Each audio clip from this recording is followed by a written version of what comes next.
shine my Shayab in Christ and fall up under that U.P.K banner.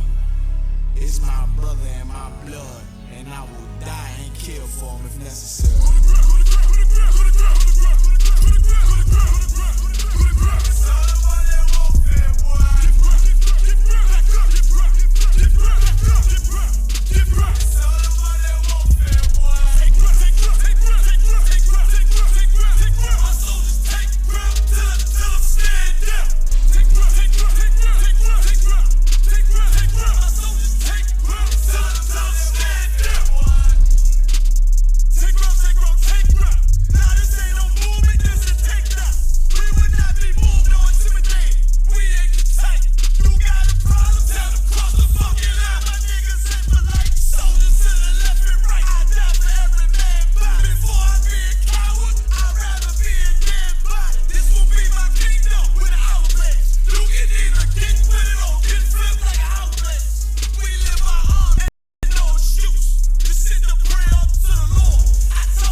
You understand? So we're going to go ahead and go over the I.S.U.P.K class. We're going to go over this class today, the Wednesday class, with seeking the kingdom first and trust in the Lord.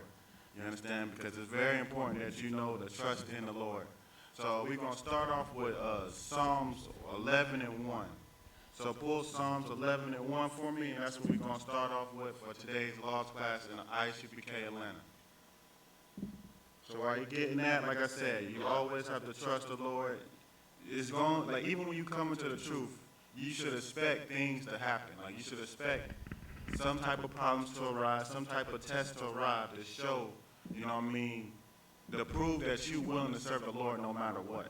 You understand? Like, you got to understand, like, when the Lord tests you, because he gets happy when you overcome the test. He knows you can overcome it. You know what I mean? That's why he gives you the test. It's not no more than you can't handle. But he gives it to you to see if you're going to overcome the test. You understand? So give me Psalms 11 and 1. My name will come. Psalms chapter 11, verse 1. In the Lord put I my trust.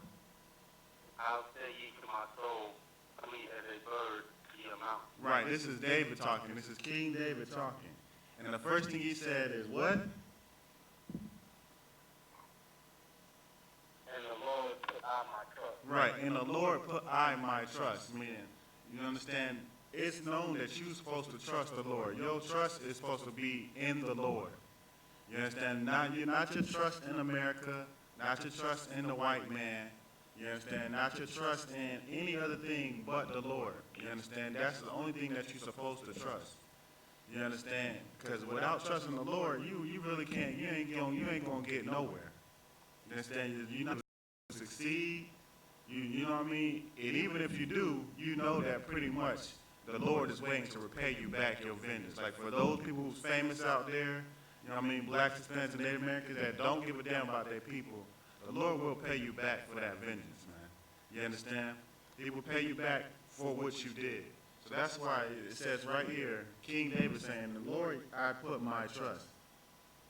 So then he goes to say, how say ye to my soul, flee as a bird to your mountain? Meaning like, if, you know what I mean, because this is when the enemies was coming around about him, you understand? And they're saying, they're telling him to flee to the mountain, like run away. Like, why should I run away if I trust the Lord? You know what I mean? Well, what should I be scared of if I trust in the Lord? You understand? There's nothing that you can come up to or you like, well, this is too hard of a problem. I'm scared of this, or I'm worried about this, I don't know what's going to happen if you trust in the Lord. Because you know you're going to always be able to get out of that problem. There's always a solution to the problem that you're in if you trust in the Lord. Shalom, Lord Christ, who just called in? Shalom, Lord Christ, it's Tua Dhamma.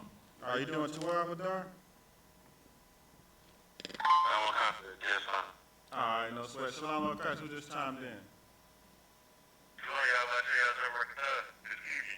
Are you doing Torah, man?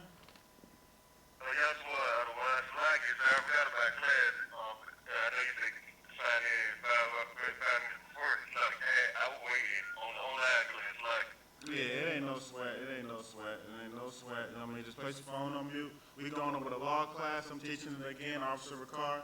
I'm teaching the law class again today, so, you know what I mean? We just going to go ahead and get in these scriptures and trusting in the Lord. You understand? That's the topic. And we got Psalms 11 right now to follow along. We have Psalms chapter 11 right now. So we read the first verse. Read that first verse again for me, Carl Juan Baba Kusha. Chapter 11, verse 1. In the Lord put I my trust. I'll say ye to my soul, flee as a bird to your mountain. Right, you understand? In the Lord, he put his trust. So how you say to his soul to flee as a bird, to run away when he trusts the Lord? You understand? You faced with a problem. Why would you run away if you trust the Lord? The Lord your strength. The Lord going to uphold you through your problem. You understand? Read the next verse. Go to verse 2. Psalms chapter 11, verse 2. For lo, the wicked in their bow, they make ready their arrow on the string, that they may privily shoot at the upright in heart. Right, you understand? The wicked is looking for some way to bring you down. You think that when you come into the truth, people is happy that you come to the truth. They, you know what I mean? The brothers going to be happy, you know what I mean? The brothers and the sisters in the school going to be happy. But the people that you hanging out in the world, you think they're going to be happy that you come to the truth? No, man. You understand? They're not going to be happy. Your parents not going to be happy. If you're living with them, they probably going to tell you to get off your lazy ass, get a job. You know what I mean? You all with that coat. You're going to be with that coat, then get out of my house. You can't worship that coat in my house. You think you're too good to come and worship Thanksgiving? You understand? Oh, you think you're too good to worship Christmas? You know what I mean? Oh, you hanging out with that coat too much. Oh, you've been doing them classes with that coat. You understand? You got your friends, hey, man, yeah, man, I see you trying to change your life, but what's up, man? When we going to chill, you know what I mean? When we going to go in on the 10 sack, go in on the 20 sack, trying to smoke weed, you know what I mean? Trying to get you to commit some type of sin, man. You know what I mean? They're not going to be happy for you and you know what I mean, congratulate you. They're going to be looking for ways to see if they can make you fall. You understand? Whether they do it inadvertently or subvertently. I mean, meaning like, whether they mean to do it or they just do it off of conscience, like off the unconscious. They don't know that they're doing it. You know what I mean? They just miss the old you. They you know what I mean? They bringing up memories of how you was in the world. You end up changing your life. You change your way you are. You know what I mean? You a changed person. And they constantly bringing up how you used to be in the world. Like, remember when we used to, you know what I mean, go do this and that, and, you know what I mean, all types of wickedness to try to get you to keep doing it, to try to get you back to do that. You understand? That's why I say the wicked, for lo, the wicked bend their bow. They make ready their arrow upon the string, man. And they may privily shoot at the upright in heart, man. They're looking to take you down. And that's why you got to always trust the Lord. You understand? You have to trust the Lord because anybody, even Satan, you know what I mean, the wicked, Satan, they all looking for a way to just catch you slipping. Catch you falling so they can try to build a case on you so they can try to shame you, try to act like you ain't nothing, you know what I mean? Like, oh, that's what they tell you in the world, you know what I mean? Like, the whole world is built off of making you feel bad, making you feel like you ain't worth nothing. You understand? Like, because if you feel like you're not worth nothing, then you're going to find something to try to complete yourself, to try to make you feel like something. And what the world promotes is nothing but wickedness, to try to make you feel good about yourself. You understand? But read verse 3.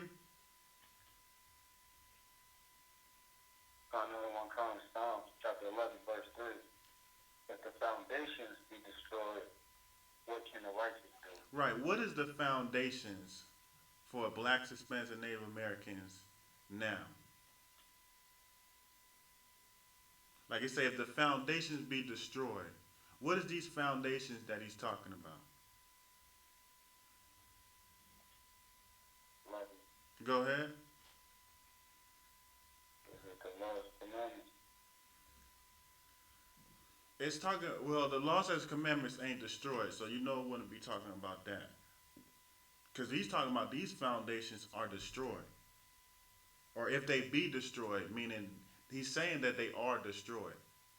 Like, it's not saying if they be destroyed, questionable. No, it's like he's saying they are destroyed. Like if the foundations be destroyed, meaning they are destroyed. The laws and commandments is not destroyed. Anybody else want to take a shot? What is the foundations for blacks, Hispanics, and Native Americans that is destroyed? So like it, sir. Go ahead. Is it our history? The knowledge of who we really are? What is a foundation? Like it, sir. Go ahead. Is it referring to the temple? No, it's not talking. What is a foundation? Anybody can tell me. You can look up the definition if you want to. Like, you know what I mean? Anybody on the line, the brothers or the sisters, you can look up the definition. Say somebody can answer. What is a foundation?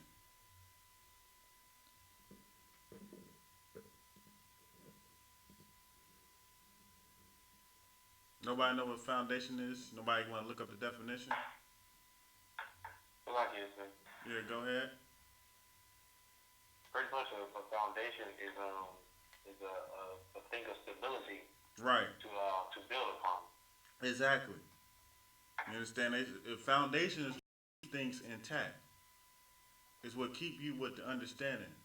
So what would be the foundation? What is supposed to be the foundation of us, like of Israelites? Like, Go ahead. I wanted to take another shot at the answer. You said what? I just want would be brotherhood. I can't hear you. Say that one more time for me, Bob Krishan. Like, would it be the brotherhood? The brotherhood is not destroyed, you know what I mean? All y'all is y'all talking about, like, you know what I mean? Y'all thinking if it's right, you know what I mean? Pretty much y'all saying the truth is the foundation. But this is not talking about that. This is talking about a foundation that is destroyed. So like it, sir. Go ahead. Is it Jerusalem? I'm gonna just tell you for the time's sake. The foundation is if it's saying, because think about it like this, it's saying if the foundations be destroyed, right? What can the righteous do? Like, how can you be righteous if your foundation is destroyed? It's talking about your Christian pastors. That's supposed to be your foundation. Those are supposed to be your leaders. Your foundation is supposed to be what your leaders built, so that people can be could build upon it or come into it. And it's saying if your foundations be destroyed, meaning if your leaders be destroyed. Like right now, our Christian leaders is supposed to be a charge. You know what I mean? All the leaders, your celebrities, all of the black leaders that got some type of power. You know what I mean? Some type of small little power in this world. It's supposed to be the ones that help you out. It's supposed to be the foundation. You know what I mean? To build you up. You know what I mean? To teach you, to show you, but they are destroyed. You understand? So if they destroyed, if the Christian leaders is destroyed, then how can we be righteous?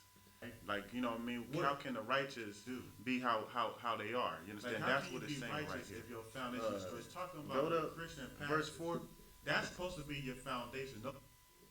Psalms chapter 11, verse 4. The Lord is in his holy temple. The Lord's throne is in heaven. His eyes behold. His eyelids try the children of men. Right, and this is how, because even though your Christian leaders, the foundation is destroyed, the Most High still sits on the throne, man. You understand? Regardless of what's going on, the Christian leaders is selling us out, the Most High still sit on the throne. Meaning he's still in control of everything. Like, you know what I mean? The Christian leaders want to sell us out to the white man so bad, You know what I mean? To try to put the white man as God, but the Most High saying He will always be on the throne. He will always be. You know what I mean? Like if you sit on the throne, what does that entail? Like you got the power. That's where the king sits on the throne. You understand? That's where the ruler sits on the throne. So it's showing you that regardless of the fact that our Christian leaders is failing us, they destroyed, the Most High still sits on the throne. He's still in charge, and He still only loves Israel. So that's how you can still be righteous, because you just need to serve the Lord. You need to trust in the Lord. That's why this chapter starts off with David saying, I the Lord in the Lord I put my trust. Salakia. That's why he started off by saying, in the Lord I put my trust. To show you, like, that's how you got to be able to. Because right now, we in, like, you know what I mean? People like to say that now we got it easier, technology, all this stuff. It's not no easier now than it was back then. You understand? If anything, you got way more access to wickedness. It might be harder. You understand? So, but the Lord still rules on the throne. The Lord still sits on the throne. So it's a way that you can still defeat all those problems you're going through and still serve the Lord. You understand? Give me go to the next verse 5. Got another one coming, Psalms chapter 11, verse 5. The Lord tries the righteous, but the wicked and him that loveth violence, his soul hateth. Right, the Lord will try the righteous. You understand? You trying to be righteous, you want to be righteous, you want to serve the Lord will try you. That's what he said right here. The Lord trieth the righteous. He has to try you. How else are you going to expect to be strong or to succeed or to even, show that you really serve the Lord unless you try? You know what I mean? That's where it comes with the verse where he say he tests, you know what I mean? You test, you know what I mean? When you testing gold, you got to put it through the fire. You know what I mean? When you testing people, he relate us to testing gold. He puts us through the fire. Because when you come out, that's when you'll know you'll be strengthened. Like anybody knows, like what they say, the saying, what don't break you make you stronger, or something like that. I might be a little bit off, but it's something like along the lines of what don't kill you make you stronger, something like that. That's true, man. You understand? When you get tested, when you go through problems, you become stronger when you overcome them. It strengthens you, and that's what the Lord wants. The Lord rejoices in you overcoming your problems. You know what I mean? Rather than you know what I mean? You're a man, or you get put through problems, and then you want to just, you know what I mean, bitch up, Salakia for my language, but you want to bitch up. You want to, you know what I mean, act like a punk, and I can't do this, start whining, start crying. You know what I mean? The Lord, like, man, you know what I mean? There's no need for that, you understand? But when you man up, you start to do what you're supposed to do, you understand? You start to overcome that problem, trust in the Lord, then that's when the Lord will be happy. That's when the Lord, like, yeah, he really down for me.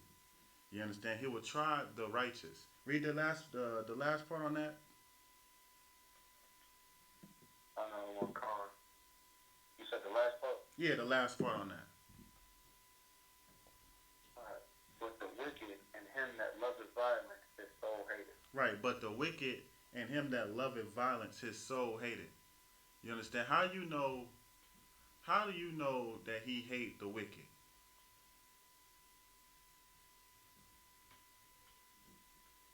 Like, what's the reason what's a way you'll know that he hates the wicked? Lucky. Go ahead. Because they dying. Cause they dying, man. That's how you know he hate the wicked. Because you done was on the block and you got off the block. You understand? You said, this ain't for me. You decided to serve the Lord. And now the people that was on the block that was serving with you is getting locked up now. They done got shot. You know what I mean? Somebody that you might have dated done left you when you came into the truth.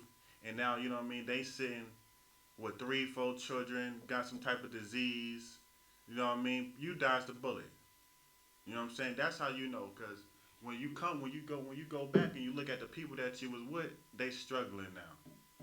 You know what I'm saying? Something going on with them. Something you done heard about somebody who just got shot, who got died. That's because the Lord's not with them.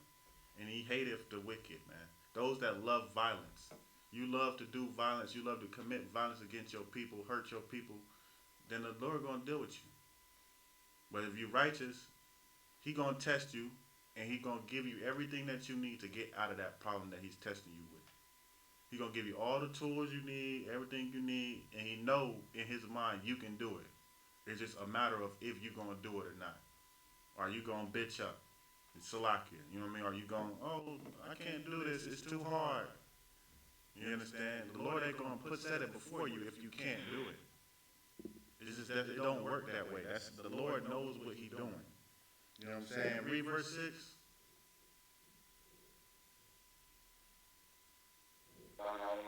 Psalm chapter 11, verse 6. Upon the wicked ye shall rain snares, fire and brimstone, and horrible tempest. This shall be the portion of their covenant. Right, just like how I said, and on the wicked he shall rain snares, which is traps, fire, and brimstone, you understand, and a horrible tempest, like storms, you understand, this shall be the portion of their cup, meaning that they're going to die, man. On the wicked, he's going to kill them, just like how I said. The next verse, like if I ever ask a question, you might not know the answer, it's in the verse all the time. So you would just want to maybe look up or something that I mentioned, and the answer is going to be there. You understand? But he say that upon the wicked he shall rain brimstone, snares, fire. You understand? Pretty much death upon him, on the wicked. That's how you know the Lord not with you. When you die in horrible deaths, stuff happens to you because what type of activities you like to participate in. You know what I'm saying? That's how you'll know the Lord not with that. And you escape the bullet by serving the Lord. You know what I mean? Like, you might get tested, but it ain't nothing like somebody getting killed. You understand? Go to verse 7. Psalm chapter 11, verse 7. For the righteous Lord loveth righteousness. His countenance doth behold the upright. Right. For the righteous Lord does love righteousness, man. He does love when you pick to serve him. When you overcome that problem, he loves it. It's like a smile on his face, like, that's what I'm talking about. Yeah. You know what I mean? It make him happy when you face that problem and you overcome it. You know what I mean? If you need help, you get the help that you need rather than trying to lean to your own understanding and do things on your own. If you need help, if you're going through a problem you need help with, get help. You understand? Don't just think, okay, well, I don't know what to do, so I'm going to just do whatever comes to my mind. You know what I'm saying? Don't do that. The Lord loved that, though. He loved when you be righteous. And he said his countenance does uphold the right, meaning he will uphold you. You understand? The Lord will uphold you and keep you good. Keep you okay. Keep you safe.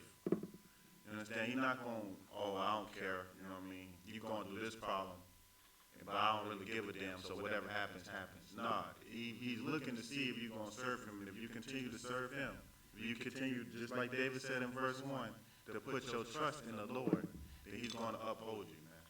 He's going to get you through the problem. You know what I mean? Like Job, you might duplicate what you lost. You might get double what you just lost. You know what I'm saying? You never know the situation. Or you might have had something that you needed to lose because it was holding you back, and you just didn't know that. So the Lord made you lose it so you don't be held back no more. So you can now fully serve him. Now you're ready to give it your all. You know what I'm saying? So that we're going to go to, what? Give me Psalms, flip to Psalms 34. We're going to go to Psalms 34 and 18. Start at verse 18.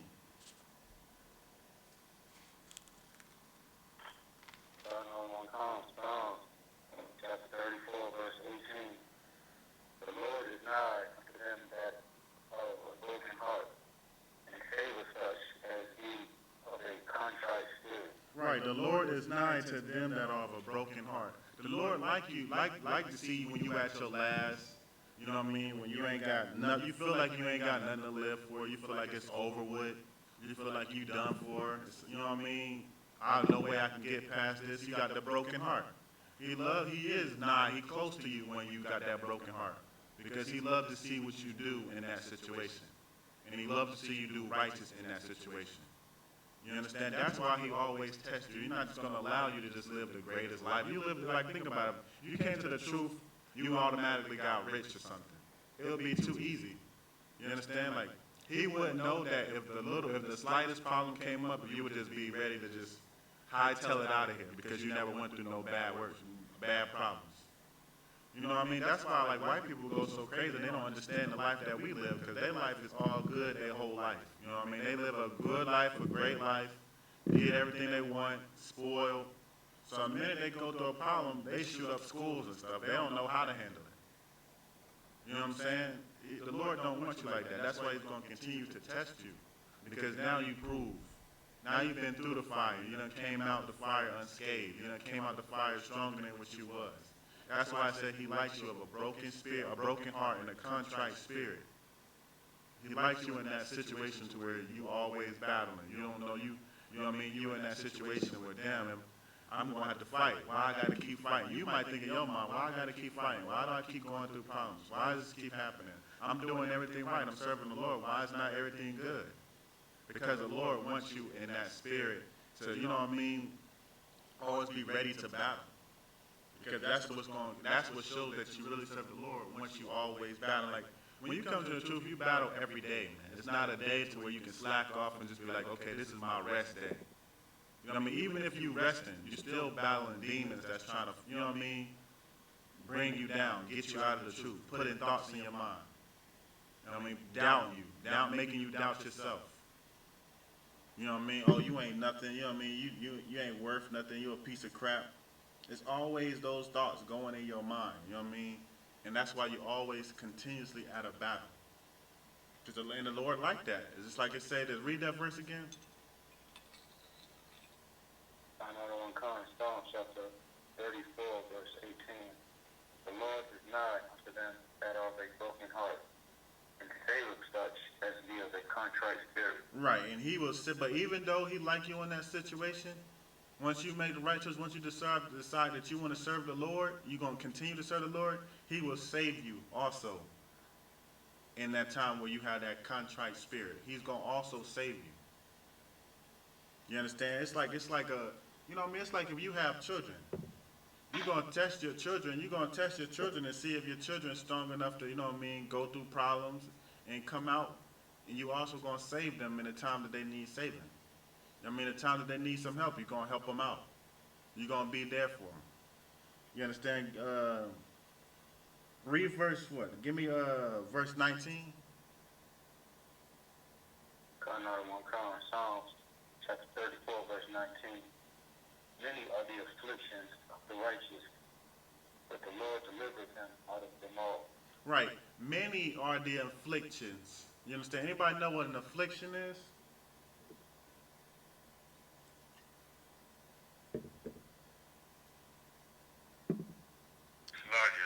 Go ahead. Is it a battle? Shalom, Lord Christ, you just chimed in. No, my call dropped. All right, no sweat. Here. All right, no sweat. Yeah, give me the diction, Salakia, the definition in the dictionary, Kivian.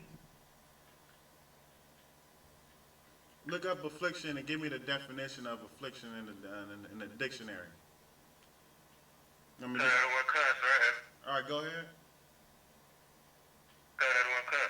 Affliction. Something that causes pain or suffering. Right, something that causes pain or suffering. So it can be about. I mean, obviously, if you know what I mean, you get afflicted, you got pain or you got suffering going through, then you're gonna be in a battle. You know what I mean? There's gonna be some type of battle that you know that you're gonna have to now fight. But it's a pain or suffering. You understand? To afflict someone. I mean, it's gonna be a lot of pain and suffering. And it says, many are the afflictions. I mean, it's not just one affliction and you good. It's not just a couple and you good. It's many. You know what I mean? Several. Not few, it's several. Constantly. You know what I mean? When you come to the truth, you're going to have a lot of ups and a lot of downs. That's what's going to happen. It's going to be one time where the Lord will raise you up, and you'll have some up times and you're doing good, and there's going to be some times where you're going to be a lot of stuff going to start bombarding you. And you're like, damn, I got to deal with this, I got to deal with that, I got to deal with this. You know what I mean? It's to show, you know what I mean, to keep you humble and to keep you, you know what I mean, strong to where you're ready to fight. You know what I mean? You always realizing that this is a war that you at. It's not just something simple or nothing easy. This is the most difficult war that you could ever fight in this earth. You understand? It's being with the Lord. This is one of the most difficult world, Salakia, one of the most difficult battles you know what I mean, wars that you could ever fight. And that's why I say many are the afflictions of the righteous. But it says, read the next part. Another one comes. But the Lord delivered him out of them all. Right, but the Lord will deliver you out of all these afflictions. Now, it's every single affliction that he'll put you through, he will deliver you out of all of them. It's not one that he said, okay, this one I'm not going to deliver you out of it. I'm going to just leave you all by yourself.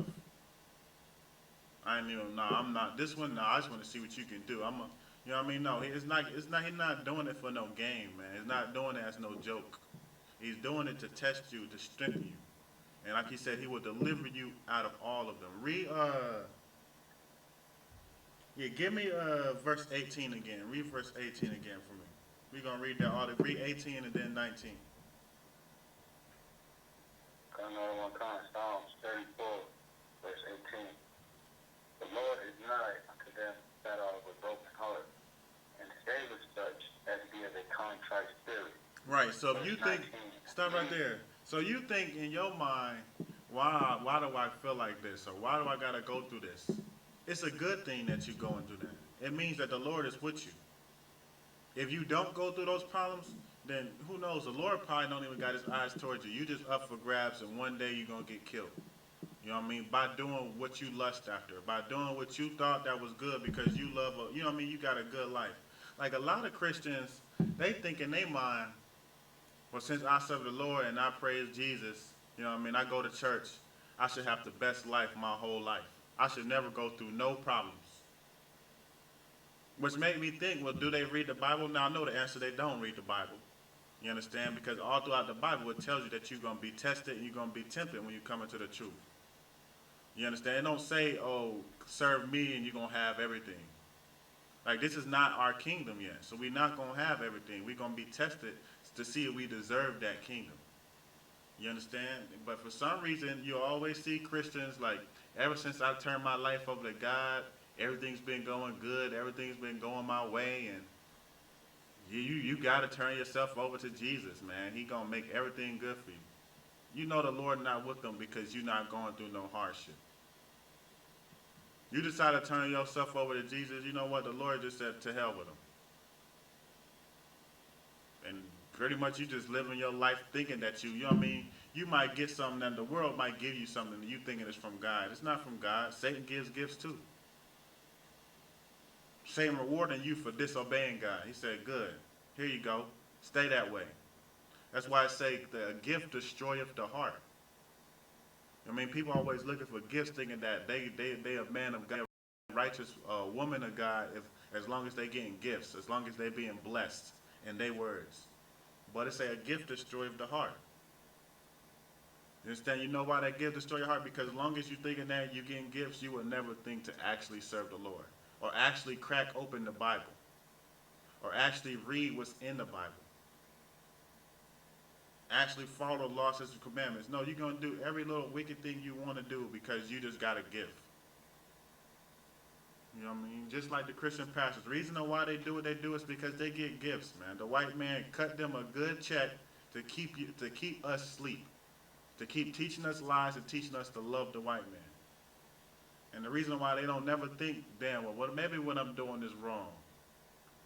It's because they get that gift. Martin Luther King. You understand? He got what he wanted. At the end, he tried to say, I fell out fear. I led my people in the burning building. But you think he really give a damn? No, because he got them gifts, man. He was getting them gifts. That was making him happy. You understand? Read verse 19. Another one comes. Psalms 34, verse 19. Many are the afflictions of the righteous, but the Lord delivereth them out of them all. Right. And many are the afflictions of the righteousness. If you come into the truth, you're trying to be righteous, prepare yourself for many afflictions, man. Prepare yourself for multiple pain and suffering. But the Lord will deliver you out of all of them. Don't think in your mind, well, damn, I'm going through this. The Lord must not be with me. It's something that I'm doing wrong. No, it's something that you're doing right. And the Lord trying to test you to see if you're going to continue to do right or you're going to turn around and do wrong. Are you going to turn around and decide, you know what, this is not for me? You understand? And he will deliver you out of all of them. That's why he do it, because he knows he would deliver you out of them all. He will never give you more than you are capable of handling. Never. As you might seem like it's the end of the world. You don't know how the hell you're going to get through this. Whatever problem you done got raised up against you. You don't know how the hell you're going to get through it. You know what I mean? But the Lord knows that you can get through it. You understand? Give me right, we're gonna precept this with Ecclesiasticus. So go into Apocrypha and give me Ecclesiasticus 2:1. We in Apocrypha now, real quick, with Ecclesiasticus 2:1. Read that when you got it. I know one come. Ecclesiastes chapter 2, verse 1. My son, thou come to serve the Lord, prepare thy soul for temptation. No, if you become to serve the Lord, prepare yourself for everything good and nothing but blessings. Read that again.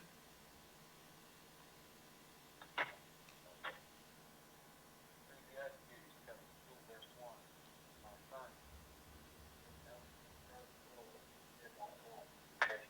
Right, prepare your soul for temptations. You understand? If you come to serve the Lord, it's not oh, everything is about to be good, everything's about to be happy, I'm about to prepare myself for nothing but blessings, nothing but, you know what I mean, the greatest thing that the Most High will ever be able to give me. No, it says prepare yourself for temptations, man.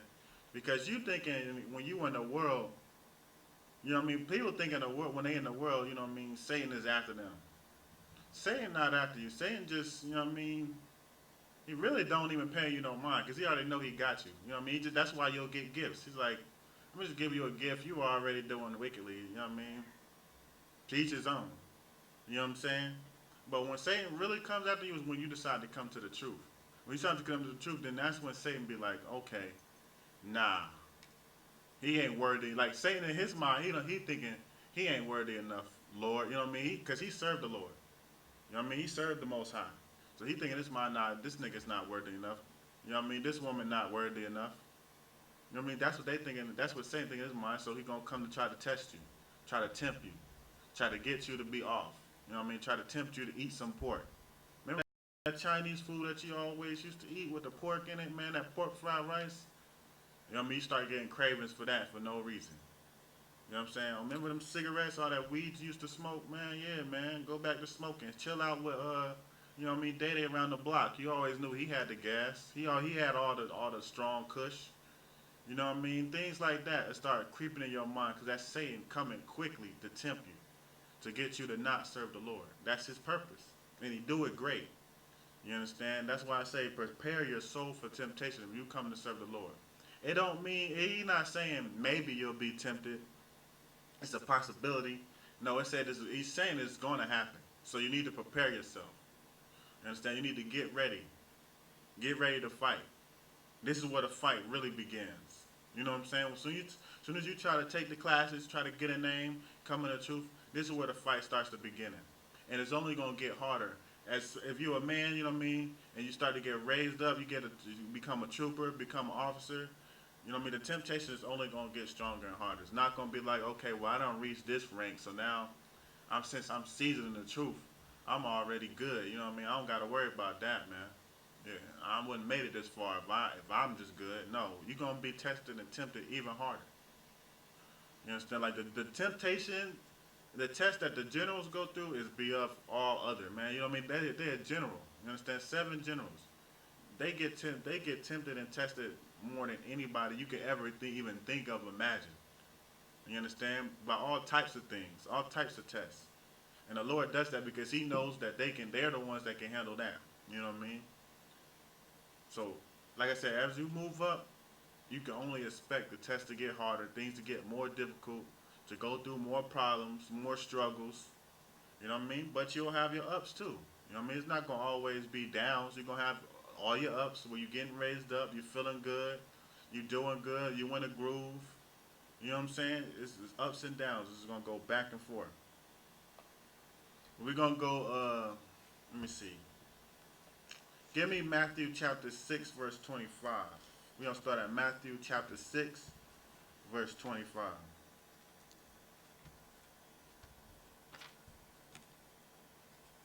Yes, sir. You go ahead. Hey, if I could, I just want to comment on what you was just bringing out about Satan. You know, that's a heavy point because, you know, that just helped me to understand it. Like, you know what I'm saying? Like how, like what you said when you like, Satan already got that. I mean, because technically, if you look at it, you know, I.S.U.P.K the only home of the truth. You know what I'm saying? And before you come in the truth, you already go. You know what I'm saying? Like Right. that was a heavy point. Exactly, you know what I'm saying? Satan already knows, you know what I mean? He knows who he need to really be worried about and who he don't got to worry about. You know what I mean? You on his phone, Satan is worried about you, man. He like, I'm definitely going to mess with them. I done made up my mind, I'm definitely messing with them for sure. This is the truth. This is really serving the Lord. Like, nah, I serve the Lord better than you. Hell no. I'm going to show you that you don't serve the Lord. That you can't, that you're not built for it. You know what I mean? Just like Christ, you know what I mean? Satan came to tempt it and tried to tempt Christ. Multiple times. You know what I mean? From when he took Christ in the mountains and said, I give you all these nations, if you just bow to me, you know what I mean? When Peter told him not to go, you know what I mean? He said, get away from me, Satan. Get thee behind me, Satan. Because that was Satan that got to Peter to tell him not to sacrifice himself. You know what I mean? Satan came from Christ. So if he came from Christ, what make you think he's not going to come for you? You know what I mean? Something that he think in his mind is easier. Well, shit. I couldn't do Christ, but I know I can do him. That's what he think in his mind. I know I can break this person. You know what I'm saying? That's why you got to prepare yourself. Give me Matthew chapter 6. Start at verse 25. Matthew chapter 6, verse 25. Therefore, I say unto you, take no thought for your life, what ye shall eat, or what ye shall drink. Nor yet for your body, what ye shall put on. Is not the life more than meat, and the body more than raiment? Right. Take not for yourselves, take not thought for your life. You know what I mean? Don't be sitting here thinking about your life and what you're going to do. You know what I mean? Let's start to get specific for what you shall eat and what you shall drink and your body. You know what I mean? A lot of people spend a lot of their time wanting to get all the name brand stuff. You know what I mean? Like if it ain't the name brand, you know what I mean, Captain Crunch with the captain on it, then you ain't eating the right Captain Crunch. You know what I mean? Somebody might just have berry crunch or something like that, some off-brand something. They get made fun of because it's not Captain Crunch. You know what I mean? They thinking in their mind, they thinking in your mind, well, you know what I mean? They drinking some rock, they drinking all this, but you might drink some treat, you know what I mean? Some cheap something that's not that expensive. And you know what I mean? You thinking in your mind, well, damn, I ain't nothing. I'm a worthless piece of crap because I can't afford that. Even clothes. You know what I mean? A lot of people like to go out and buy Gucci, you know what I mean? Balenciaga, all that type of nonsense. You know what I'm saying? But and I'm not saying that it's wrong to buy it. You know what I mean? If you can, if that's what you like to wear and you can afford it, then go ahead. You know what I mean? It's not a sin to buy it. But you don't want to think in your mind, because I can't afford this, I'm not nothing. I'm worthless. Like Christ was poor. He didn't have a house. He didn't know, you know what I mean? Christ was pretty much poor. No house, no nothing, you know what I mean? But he knew to do the work of the Lord and everything would have been provided for. Same thing when he told the disciples. If you want to be a disciple, you want to be my disciple, go sell everything and come follow me. You know what I mean? Go give up everything, come follow me. You know what I mean? They rolling around and they getting taken care of by the people because they serving the Lord. You know what I mean? Things are starting to just come to them because they serving the Lord. They're not worried about it. That's why I say don't think about, you know what I mean? Don't think about you gotta drink Fiji water all the time. Yeah, man, I can't drink that faucet water. They say they got fluoride in it and all that other nonsense. I gotta drink Fiji water. You know what I mean? That's nonsense, man. You can't be having that type of mindset because that mindset will kill you. That mindset, you will pretty much start to kill yourself just because you trying to fit in. Just because you trying to have what everybody else has. I mean, I know we went through it I know I went through it in high school. You know what I mean? Can't get forces, so I got to go get some fake Air Forces from the flea market. You know what I mean? Then I'm thinking in my mind, you know what I'm saying, trying to, you know what I mean, be like them, and I'm killing myself to where it's just like, I don't need to do that. You know what I mean? That's not what's important. It says, read that last part where it say about the meat. Another one come. It's not the life more than meat and the body more than raiment. Right. It's not life more than meat, more than, you know what I mean, you eating name brand food. It's not life more than what you wearing. Like, we got life to live on this earth. You understand? Isn't life more important than, oh, I got the freshest clothes, or I'm eating the fanciest foods? You know what I mean? I'm eating filet mignon while you over there eating a rib, like a round of eye steak, or you know what I mean? Some, I don't know, you know what I mean? You eating a New York strip, but I got the filet mignon. Like, is life more than that? Isn't life more than that? Wouldn't you think that if the Lord created life to be more than that, to have a better purpose than always wanting to be rich and stunting on everybody, having the finest things? You would think that life, like, think about it. If life was just that, and it's just like, okay, we born here just to see who can be the richest, and you know what I mean, splurge the most, to stun on each other. That's all life about. Then wouldn't give this life wouldn't have no purpose. Then that's like no purpose. That's why I say, isn't life more than that? You understand? Go to the next verse. Another one come. Matthew chapter 6, verse 26. Behold, the fowls of the air, for they sow not, neither do they reap, nor gather into barns. Yet your heavenly Father feedeth them. Are ye not much better than they? Right. Behold, the fowls of the air. They don't have no job. You know what I mean? The birds in the air. You know what I mean? Wherever you live at, you know what I mean? Whatever type of birds you got that's in the air, pigeons, crows, whatever, they don't got no job. They don't go to a 9 to 5 working. You understand? They don't reap or go into barns and, you know what I mean, putting the stuff together and then getting their food for payment. And the Lord feeds them. Right? Aren't you better than the bird? Like, aren't you better than the bird? Well, don't you think that you know what I mean, a man or a woman is better than a bird? You understand? Well, we can serve. Don't, you know what I mean? Like, isn't a man more important to the Most High than a bird? Like, if he's willing to do that for birds, and the man is more important to him, like, he can benefit from a man more than a bird, because a man can actually follow his law, statutes, and commandments, teach people, you know what I mean, serve him. A man can do so much. You know what I mean? Help their nation, build their nation, show brotherly love. A bird can't do none of that. A man is way more important than a bird. He said he feeds them. So aren't you better than them? Wouldn't he feed you if he feed the birds? And he cared more about you? You know what I'm saying? Go to verse 37. Another one come. He said, verse 27. Oh, 27, yeah, 27, Salaki. Matthew chapter 6, verse 27. Which of you by taking thought can add 1 cubit unto his stature? Right, anybody know what this is talking about? Lucky. Go ahead. Making yourself taller. Right. Which one of you by just thinking? Because all the stuff that we were just talking about is stuff that you think about. You know what I mean? Not saying you in the class, but you know what I mean? That's what we think about. You know what I mean? Especially if you're in a black community, like, we measure each other off of the things that we got. And we thinking that if we don't got it, then we ain't worth nothing. You know what I mean? We thinking badly of ourselves, and if we do got it, we thinking that we just the greatest thing ever. You understand? But it say by thought, you know what I mean? Stop thinking about what you think that you need or what you think that you want all the time. That's what it's saying. Because if you, like, it says why I say, which one of you by thought can add 1 cubit to your stature? Which one of you by thought, just thinking, can make yourself taller? You can't. Or which one of you by thinking can make your, you know what I mean, your status bigger, your glory bigger, your glory bigger? You can't, not just by thinking. You know what I'm saying? It's not possible. So that's why you shouldn't think so much on, well, I need to wear this. I need to have this. I need to have that.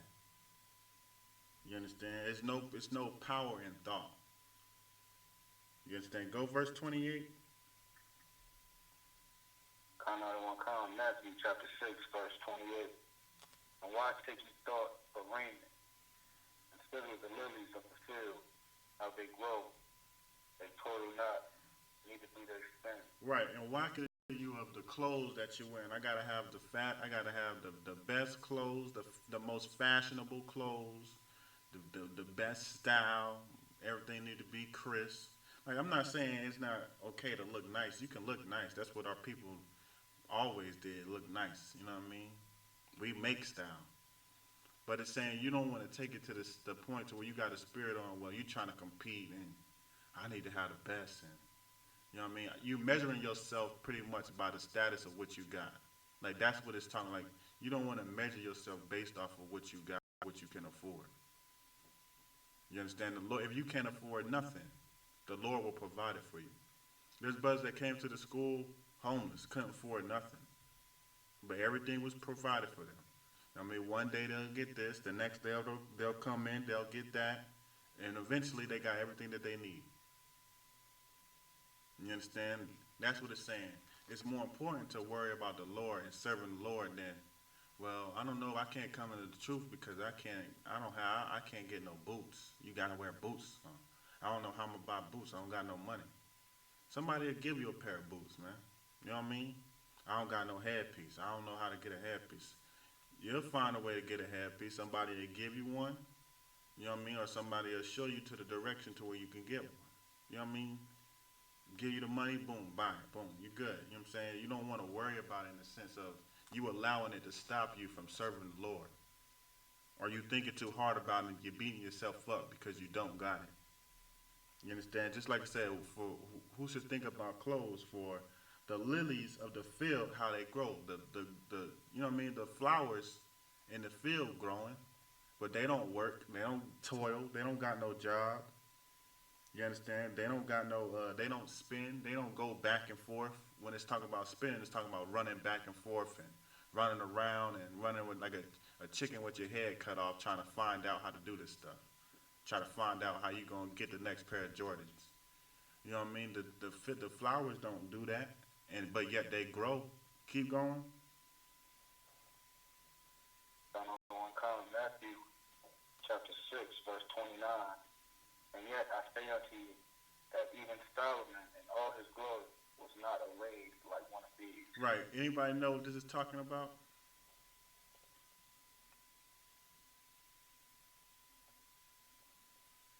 Like, you know when it says Solomon, it's talking about King Solomon. So what was Solomon's glory? Go ahead. He was rich and wise. Right, he was rich. I mean, wise too, but wise was like, you know what I mean, that's in the truth. But worldly, you know what I mean, because we're talking about it on a worldly sense. He was known for being rich. He had the richest kingdom. Like, he had the richest rulership. You know what I mean? It say in the Bible that his security guards was decked in gold. To where, you know what I mean, Queen Sheba came off the boat and seen the security guard like, you gotta be Solomon. All the gold on and, you know what I mean, looking blinged out. He like, you know what I mean, I'm just a security guard. I ain't Solomon. You know what I mean? So if the security guard looked like that, then imagine what Solomon looked like. You know what I mean? Solomon was known for his riches. And it said in all his glory, he was not arrayed like one of these. Anybody know what the word arrayed means? Look it up if you need to look it up.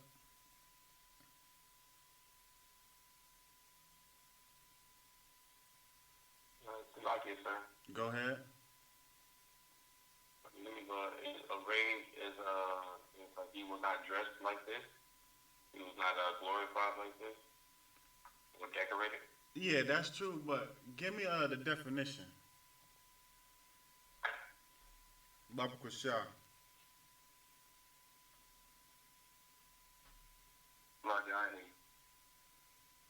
No, I want her daughter to give me the definition.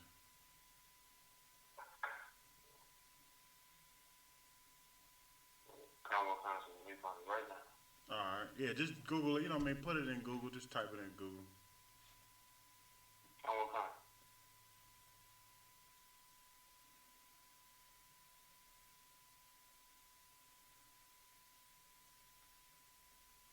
what I'm saying? So you got to think about Solomon and all his glory, all the riches that, you know what I mean? All the glory that he had, all how nice he looked. You know what I mean? He wasn't arrayed as the flowers, man, or he wasn't as arrayed as the birds that you know what I mean that the Lord feed. So you thinking being rich? Go ahead. My apologies, sir. I do have the definition now. Oh no, sweat. Go ahead. Common concept. The definition of array. One, first definition, to place in proper or desired order, to marshal. The second definition, to clothe with garments, especially of an ornamental kind, dress up, deck out. Right, exactly, like you said. You know what I mean? He didn't have as much glory as, you understand, the flowers, man. The flowers have more glory than Solomon. And he had all the money. He had, you know what I mean, dressed nice, freshest garments, but it's not as gloried as the flowers, man. Or, you know what I mean, the birds that the Lord feed and don't work. Meaning you shouldn't worry about that because like you pretty much when you getting decked out, when you trying to dress yourself up, eat the best food, you won't even be able to compete to what Solomon had. You understand? So that's what you got to think about it like that. Like you can't even compete to what Solomon had or how Solomon looked. You know, gold all in his mouth, chains, no necklace, everything. You can't compete with it. He was the richest person like ever, the richest black man to ever live. You can't compete with that. But it said not even him was as gloried as arrayed as the flowers, man. So why should you compete with that? It's because there's more glory in serving the Lord. It's not more. It's not glory in just looking the best. Read verse 30. Another one come, Matthew chapter 6, verse 30. Wherefore, if God so clothe the grass of the field, which today is, and tomorrow is cast into the oven, shall not he much more clothe you, O ye of little faith? Right. Wherefore, if God so clothe the grass of the field, you know what I mean? He's clothing the grass of the field, and it's growing, right?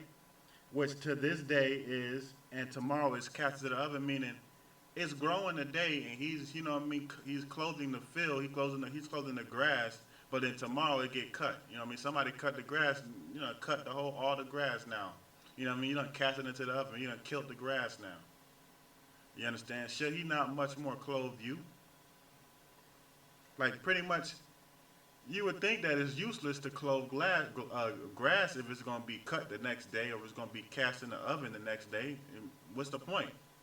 But he still do it. So if he's doing that for grass, why wouldn't he do that for you? You know what I mean? If you have faith in him, that's why I say, "Oh, ye of little faith." Meaning, have more faith. Understand that you in the truth, it'll be done for you. You know what I mean? You have a whole brotherhood and sisterhood that's there to even help you. There's no need for you to try to take things upon yourself and then now you got to do something wickedly, you know what I mean, to try to make ends meet. You know what I mean? Now you done lost your job, so you go back to selling weed. Oh, I got to do this, man. I got to support my family. I mean, that's having little faith. That's saying, you know what, God, I don't trust you, so I'm going to trust my own understanding. I'm going to trust my own self. That's not what you want to do, man. You want to have faith in the Lord. You want to trust in the Lord. You want to seek the kingdom before you even seek food. You understand? Before you seek water, drink, before you seek clothes, man. Seek the Lord first, because he will provide all those things for you. Give me verse 31. Another one come, Matthew chapter 6, verse 31. Therefore take no thought, saying, what shall we eat? Or what shall we drink? Or wherewithal shall we be clothed? Right. Don't take no thought of what I'm going to eat, or what I'm going to drink, or what I'm going to wear. You understand? Don't be thinking, okay, how am I going to get this Gucci that I want, or these next pair of Jordans? My sneakers getting old. How I'm going to get this, you know what I mean? How I'm going to be able to go out to eat on, you know what I mean? A lot of people in the world, they be struggling so hard. They trying to, you know what I mean, work overtime just to have a Valentine's Day You know what I mean? Celebrate some wicked ass holiday. They trying to work overtime just so they can do that. Or Mother Day coming up. How am I gonna be able to, you know what I mean? Show my mother I'm the best child that she got because I'm giving her the best gift. You know what I'm saying? Don't be thinking on no carnal level towards you thinking like, well, how can I stun on everybody? How can I look better than everybody? What can I do? You know what I mean? What am I gonna eat? I don't know if I can come to camp. I don't know if I can serve the Lord. I don't know if I can come to camp this week. I ain't got no food to eat.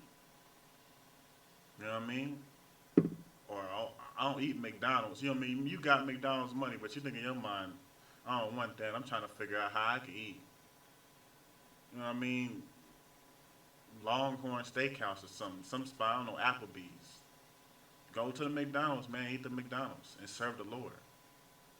You know what I mean? Don't try to beat yourself up because you can't afford the best thing at that time. You know what I mean? Maybe there'll come a time where you can afford it. And then boom, you just get it. The Lord done increased you, and increased your increase. Increased your, you know what I mean? Gave you an increase, Salakia. And now you can afford it. Boom, go do it. But if you can't, don't bother yourself on it. You understand? Keep going. Matthew chapter 6, verse 32. After all these things do the Gentiles speak.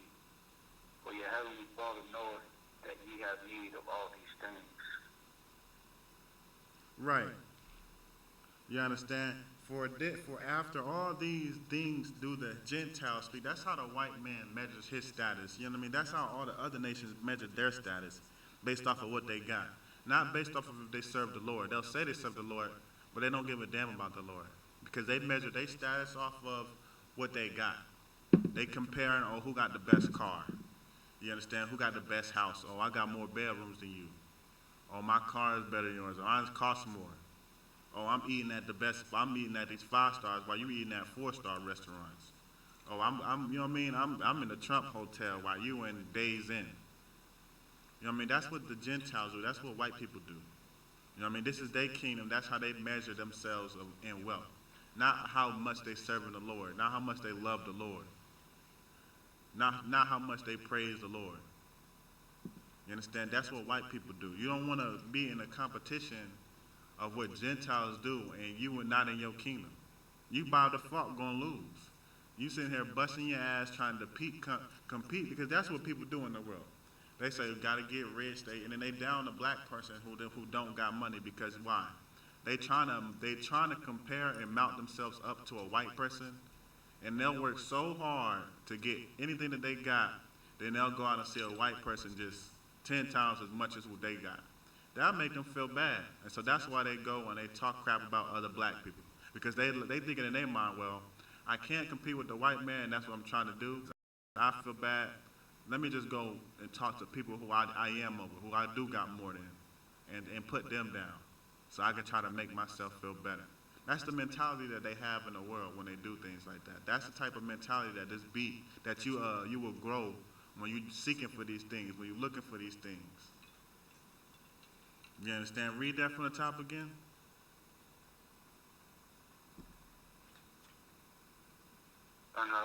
Matthew chapter 6, verse 32. But after all these things do the Gentiles speak. For your heavenly Father knoweth that ye have need of all these things. Right, you understand? Like the Lord knows what you need. You understand? And He'll give you what you need. All that extra stuff, that's not what you need. You understand? All the extra stuff, that's how Gentiles measure themselves. That's how Gentiles talk. They get around and talk about who got the most money, who got the best stuff. You can't compete with that. You understand? So you don't want to bother yourself with that. You don't want to, you know what I mean, put yourself down because you can't do that, because you can't compete with them, because you go to a job and you work so hard, but then you got a white person that work at the same job and they don't do damn near as much work as you do, but they get paid because they white way more than you. Like, that's the stuff that you got to deal with. So that's why you don't want to bother, you know what I mean, putting yourself through that stress. You know what I mean? You really just going to kill yourself thinking about that. Kill yourself trying to compare yourself to the white man. Just serve the Lord. Do what you can do. You know what I mean? Serve the Lord. And wait for your kingdom so then the white man can become your slave, literally. You can bring them into captivity, and then that's when you can stunt. That's when you can, I serve the Lord, and I care about the Lord, and the Lord gave me this. This was my reward for serving the Lord, for coming into the truth and being in the truth. To have everlasting reward of this. To die and come back right back in the status that I had. Die and come right back in the power that I had. Come die and just get the same things that I had in the last life, because I serve the Lord. That's what you do. You know what I mean? That's the best thing that you can do. You know what I mean? Instead of me trying to compete with the white man in his world that's set up for me to fail, I'd rather just wait for my kingdom, and then I'll just stun on him. You know what I mean? Like, it'll get to the point to where, you know what I mean, you might pull up on a white man land in a plane, a jet, a hovercraft, who knows? You know what I mean? You pulling up on his land, and he pretty much coming to the airport or wherever to greet you and meet you and give you all gifts as soon as you land. Like, you know what I mean? What have I done wrong? Have we done anything wrong? Has anything happened? You know what I mean? Why are you here? Lord, you know what I mean? On his knees, just hoping that you're not there to kill him or something, kill people. You know what I mean? They're hoping that it's a good visit. You know what I mean? That's what you can do. And you will get your time. You will get your reward. The reward, that's why I say, you know what I mean? We come to the truth to get the reward. The reward is laid up for the kingdom of heaven is laid up for us. And that's what you need to seek, the kingdom of heaven. You understand? Read the next verse. Another one come. Matthew chapter 6, verse 33. But seek ye the kingdom of God and his righteousness, and all these things shall be added unto you. Right, but first seek the kingdom of the Most High. Seek the kingdom of God and righteousness. Seek to be in the kingdom. Seek to bring the kingdom. Seek to, you know what I mean? Do what you got to do to make sure your elect is sure. That's why I say in the Bible, make sure your elect is sure. Don't, you know what I mean? Don't do enough to where you might be a citizen. You know what I mean? You're not doing what you're supposed to do. But you know what I mean? You're doing something. And you thinking, okay, well, maybe I could just be a citizen. You know what I mean? Cool. If you're a citizen, you know what I mean? The Most High shed some mercy on you. Most High, you know what I mean? Barakatah Yahweh Shah. That's, you know what I mean? I'm glad for you. But you want to make sure your elect is sure. Don't leave a chance of, I just have mercy shed upon me. You know what I mean? Make it to where you know that you're going to get in. You making your elect sure. You put in your work, you done did what you had to do. And you know what I mean? Like, you don't 100% know, because nobody 100% know, but you know that you done did everything you can to have a great chance. Like, I know my chance is very high. You know what I mean?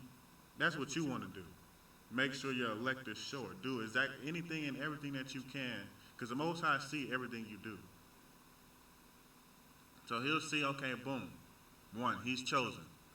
You know what I'm saying? That's what you want to do. You want to do everything to be chosen.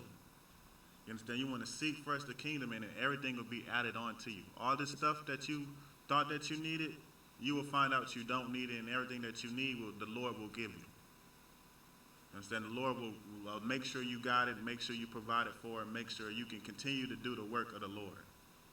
That you ain't got to go off and start doing nothing wicked just to, you know what I mean, get something that you think that you need, but you don't really need it. You understand? With that, we're going to drop that. We're going to precept this with Amos 5 and 4. So give me Amos 5 and 4 real quick. This will be a precept to this.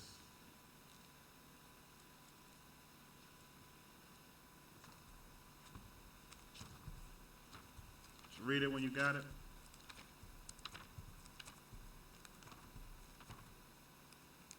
Amos 5 and what? Verse 4. Another one coming. Amos chapter 5, verse 4. For thus saith the Lord unto the house of Israel, seek ye me, and ye shall live. Right, the Lord says, seek ye me, and that's when you'll live, man. That's when you'll have life. Meaning, if you're not seeking the Lord, you dead. No matter how much material things that you think that you got, you know what I mean, in this earth, you not lying, man. You dead because you didn't seek the Lord. You understand? You waiting to die. Yes, that's why the Lord says, seek ye me, and then you shall live. Then will I make you live. Then you will be able to, you know what I mean, get everything that you need to get. it will be added unto you. So I just want to get that precept. Give me Matthew chapter 14. We're going to go back to Matthew chapter 14, verse 15. Another one come. Matthew chapter 14, verse 15. And when it was evening, his disciples came to him, saying, This is a desert place, and the time is now past. Send the multitude away, that they may go into the villages and buy themselves victuals. Right. So anybody know what's happening right now? Go ahead. It's getting late, and the disciples are telling them to send the people so they can go get what they need. Right, but where they at? You right, that's true. Where they at? I just want to know this last part though. Where are they at? Like, what are they doing? It's like I'm guessing they like at camp in the wilderness type thing. Right, it's not a guess. That's right. They at camp. It's like they at camp.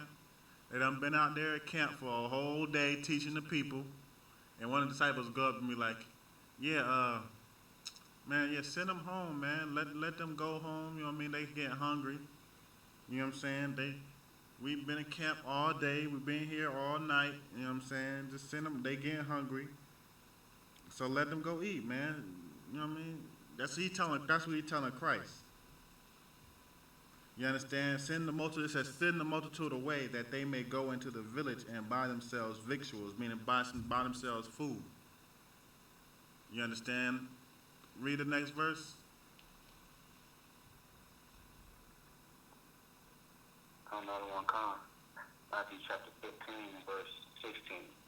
But Jesus said unto them, They need not depart, give ye them to eat. Right, but Yahushua said unto them, they need not depart, meaning don't send them away, man. They don't need to go nowhere. Give ye them to eat, meaning they're going to have food provided for them because they seek the Most High. They was trying to hear the truth. They came to camp. They was out there the whole day, out there willingly trying to hear the words of the Lord. They like, this is the word of the Lord, and I'm here to do this. You understand? And you know what I mean, one of the disciples is like, send them home, let them go eat. Let them provide on their own. You know what I mean? They getting hungry with pastime. Go send them home, let them provide on their own. And Christ said, nah, we going to feed them. You understand? It was provided for them because they decided that they want to use their time to seek the word of the Lord. They want to use their time to be out in a desert place and hear what the Most High have to say and learn the truth and come into the truth. You understand? That's how we need to be. Always trying to hear the Lord, always trying to be in the truth, always trying to learn more, you know what I mean?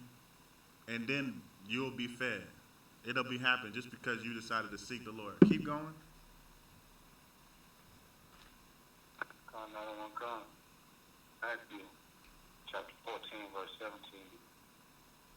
And they say unto him, We have here but 5 loaves and 2 fishes. Right, they said to Christ, but we only have 5 loaves and 2 fishes. I mean, they thinking in their mind, only we can eat this. Like, this is only really enough for us, Christ. You know what I mean? Yahushua. This ain't enough for them. That's why we wanted to send them home so they can eat. We ain't got enough food for them. We'll keep reading. Another one come. Verse 18, he said, Bring them hither to me. And he said, bring them hither to me, meaning bring me the food. You know what I mean? Bring me those 5 loaves and them 2 fishes. Keep going. Another one come, verse 19. And he commanded the multitude to sit down on the grass, and took the 5 loaves and the 2 fishes, and looking up to heaven, he blessed and brake, and gave the loaves to the disciples, and the disciples to the multitude. Right. So he told all the people that was there, that came out to camp, and watched them at camp to see the word of the Lord. He told them to sit down, and he then took the 5 breads, the 5 loaves of bread, and the 2 fishes, and prayed to the Lord. You know what I mean? It don't tell you what he said, but you could tell it was along the lines of, you know what I mean, allow these people to be fed, you know what I'm saying? please, Lord, you know what I mean, praying to the Lord, allowing them to be fed, you know what I mean, can allow this food, these 5 loaves and these 2 fish to feed these people and us. You know what I mean, disciples and the multitude. You understand? Keep going.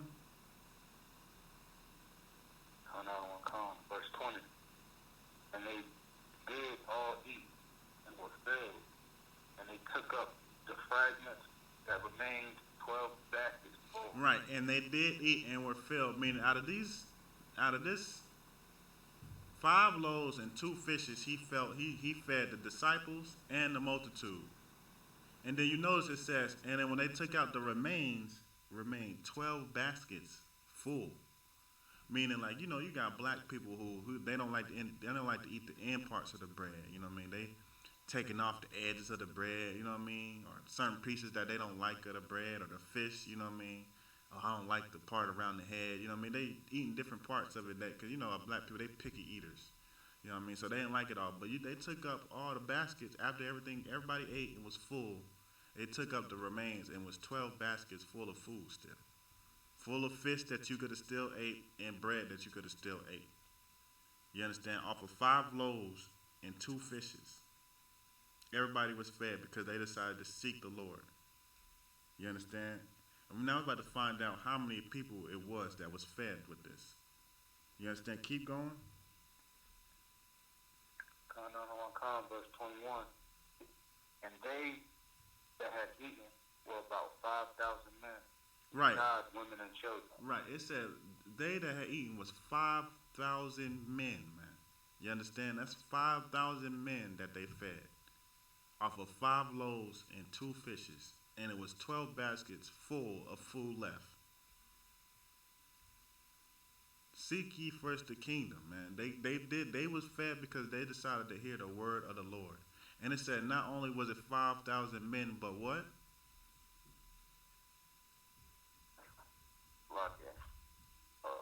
Beside women and children. Beside women and children. Man, it didn't even number the women and children. It just said 5,000 men beside women and children. I mean, it was more than 5,000. Who knows? Probably 10,000, 13,000 people that was fed off of 5 loaves and 2 fishes and food remained. Like a miracle. You understand? Like, we coming in a time to where miracles is going to happen again. Like, we coming to the time where we, you know what I mean, it's chances are we going to see miracles. You know what I mean? It ain't nothing spook, you know what I mean? It might be simply something like, you know what I mean, somebody coming to threaten to kill you. And for some reason, they gun don't shoot. Like, they got a gun pointed at you, you know what I mean, just loaded it up, maybe just shot at a test round, and then all of a sudden they aim it at you, and all of a sudden it don't work no more. You know what I mean? Some type of miracle like that. Some crazy where you like, damn, how in the hell? You know what I mean? Just like this. Think about if you was there and you seen that and everybody ate and we all eating off of 5 loaves and 2 fishes. How? You know what I'm saying? But that'll happen if you search for the Lord, if you seek the Lord. If you want the truth, you know what I mean? The Lord will provide it for you. That's what it's saying. You know what I'm saying? I wanted to bring that up because that's a perfect story of how people came to serve the Lord. They wanted to learn about the Lord. And something that seemed impossible was done. Like, you would think that's impossible.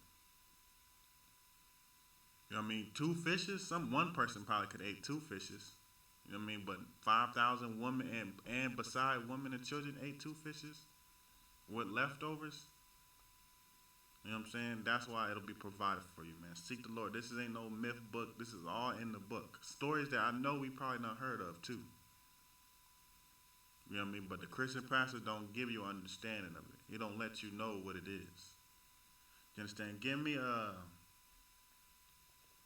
we're going to do one more verse, and then we're going to close out the class. Give me Luke 17 and 20. Like, real quick, I got a question. Well, first of all, I'll ask, does anybody have any questions?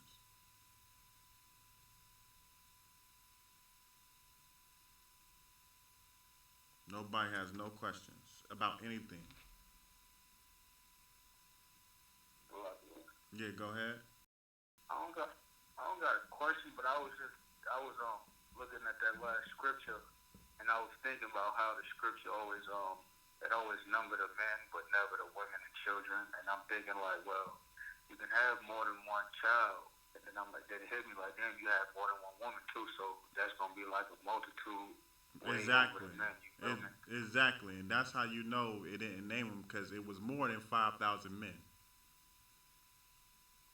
You know what I'm saying? And that's exactly right. Like that's why it said the 5,000 men, but then it said beside women and children. Not to say that they don't matter, they do matter, but it was a lot of them. It was more than them, more than they can sit there and count. A lot of children, a lot of women. You know what I'm saying? But yeah, that's correct. You know what I mean? Also, the Bible also always count the men because the men are more like the warriors. That's the army. So you always want to have a number of, you know what I mean, how big your army is. Like women and children can't go to war. So it's also, you know what I mean, in our culture to keep the countings of men. Like even when we were counting back in what numbers, when we figuring out how many people we had led out of Egypt for the army, they counted mostly all the men because they wanted to see the numbers of, you know what I mean, their army, how strong their army is. It's like an order. You know what I mean? You always want to keep a tally of how many men is under you. You know what I mean? Who you have, the brothers under you. So that's another reason why I said men. But anybody got any questions? No questions? No comments? Any more questions or comments?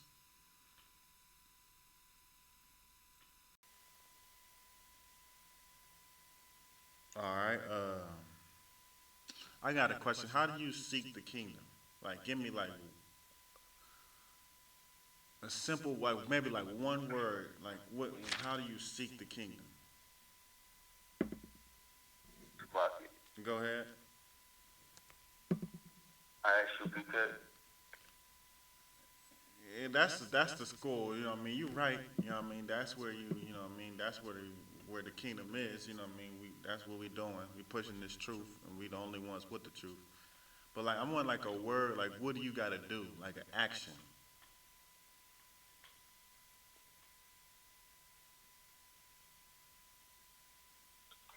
Somebody, sir. Go ahead. Believe. You can believe. You know what I mean? A lot of people believe in that they are Israelite. Do that mean that they seek in the kingdom? Like that, you know what I mean? You got a whole bunch of other schools. They believe in the truth, but are they in the truth? Somebody, sir. Go ahead. Is it obedience? That's exactly what it is. Damn, I'm surprised you knew that. That's magnificent, man. I gotta give you a hand clap for that one. That's exactly what it is, man. Obedience. By obeying, man. That's how you seek the kingdom. By coming to the I.S.U.P.K. and obeying. Obedience. Showing that you serve the Lord. Doing the law, statutes, and commandments. You understand? That's how you seek the kingdom. That's exactly right. And that's exactly the word I was looking for. You understand? We're going to jump to Luke. Give me Luke 17 and 20.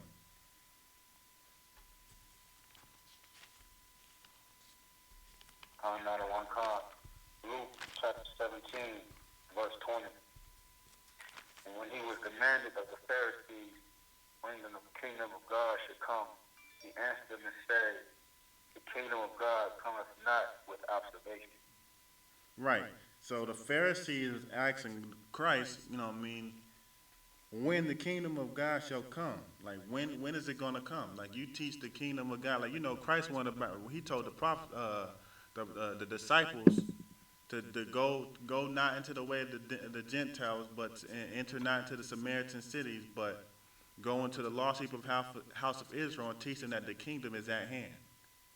You know what I mean? So that's all he taught. He kept teaching. You know what I mean? He was teaching the truth. He was teaching, you know what I mean, the laws, his commandments, how to keep them, all that too. But, you know what I mean? His main thing was to teach the kingdom is at hand.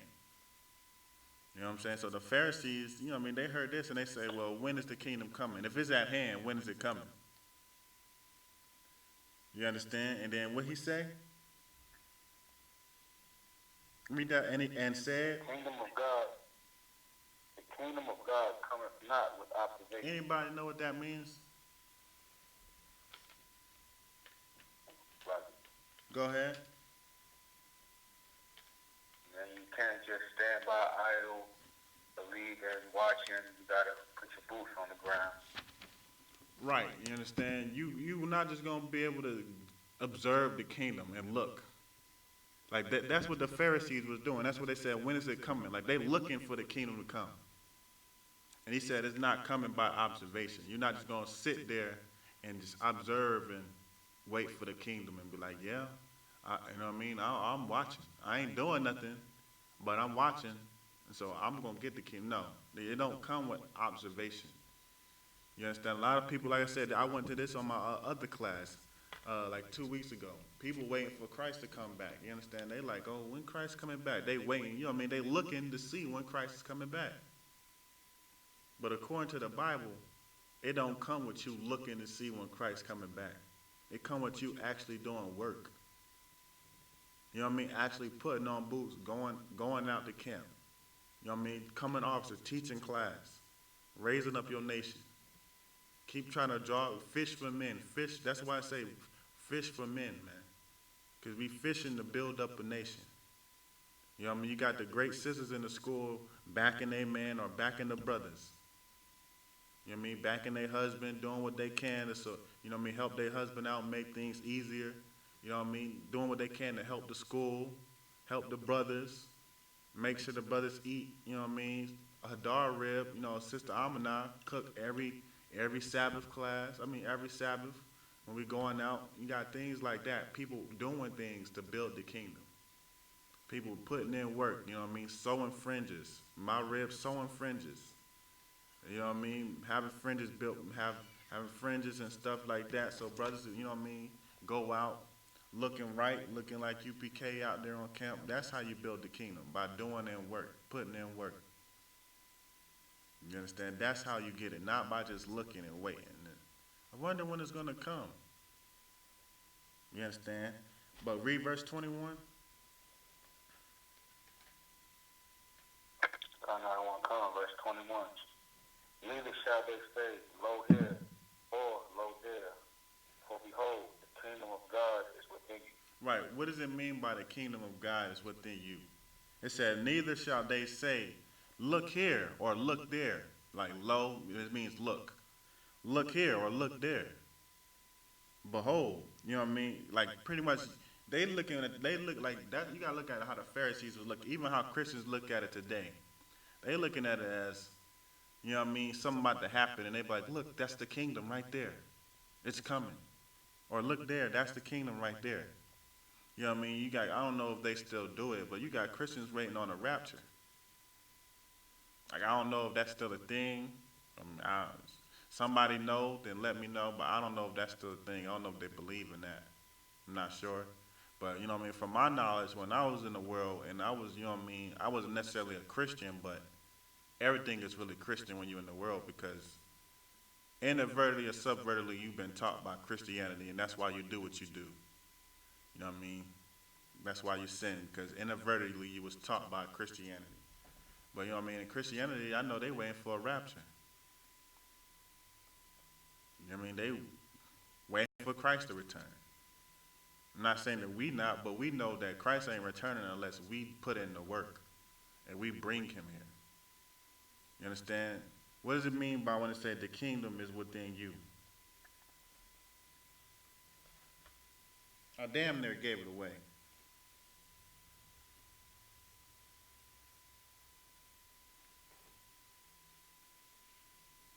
Nobody? Don't know what it means when it says the kingdom is within you?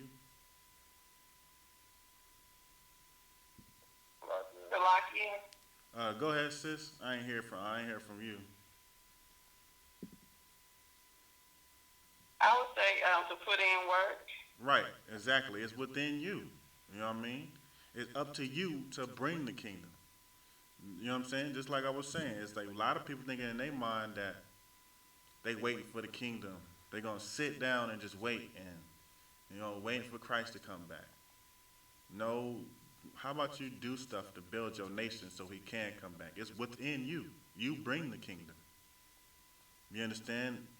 You would be the reason why the kingdom come. You understand? Like, that's what it's saying. That's what it's saying when it says that.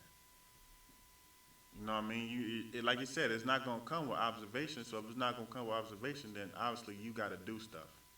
Obviously, you're gonna have to fight and continue to fight every day because you know that you trying to bring Christ's kingdom. Thy kingdom come, thy will be done in earth.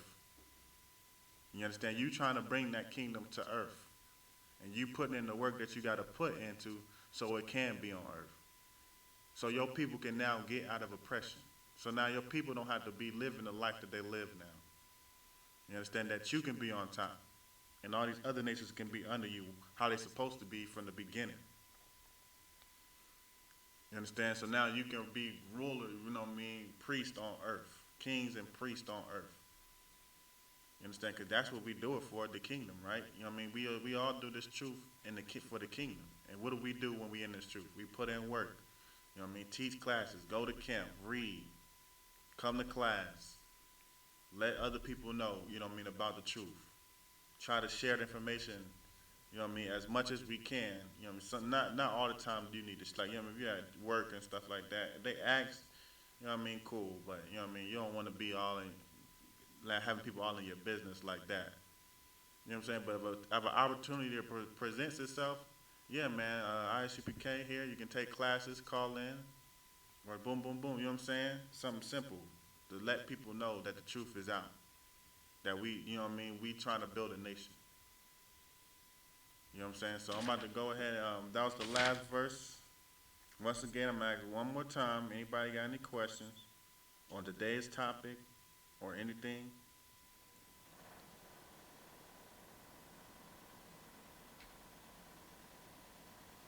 No questions. All right, well, give me 1 second. I'm going to go ahead and stop the live video.